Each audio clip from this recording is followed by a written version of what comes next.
Открывая встречу, министр образования и науки Эсет Бокова отметила, что на базе среднего профессионального образования обучают 33 профессиям и 79 специальностям. Всего же студентов в системе СПО около 17 тысяч. В текущем году количество выпускников составляет около 4 тысяч, количество первокурсников – 6 тысяч. Немножко пропорции мы видим увеличение. Соответственно, получается, 3 года назад у нас поступило около 4 тысяч, плюс-минус у бывших переехавших или же переведенных в другие образовательные организации.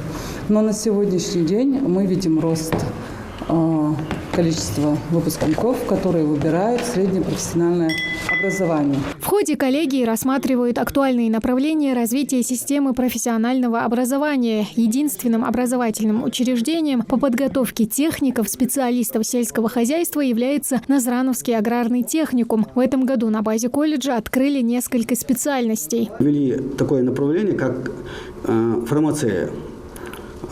Вообще задача именно этого направления больше уклон мы будем делать на наличие, на сбор и изготовление лекарственных препаратов из лечебных трав. Далее с докладом об итогах деятельности выступил директор Северокавказского топливно-энергетического колледжа. СУС предлагает большой спектр рабочих специальностей. Всего 16 направлений и более 600 учебных мест. В колледже созданы мастерские, оснащенные современным оборудованием.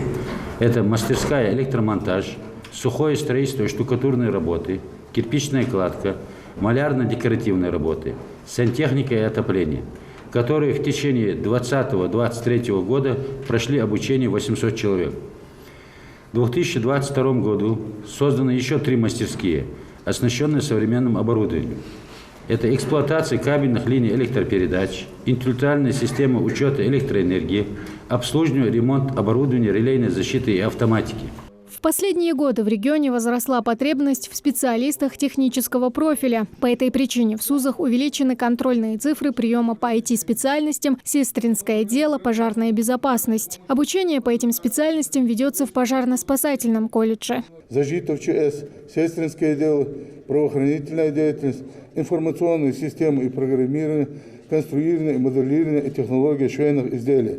Организация оперативного экстренного реагирования в чрезвычайных ситуациях, оператор информационных систем и ресурсов и так далее.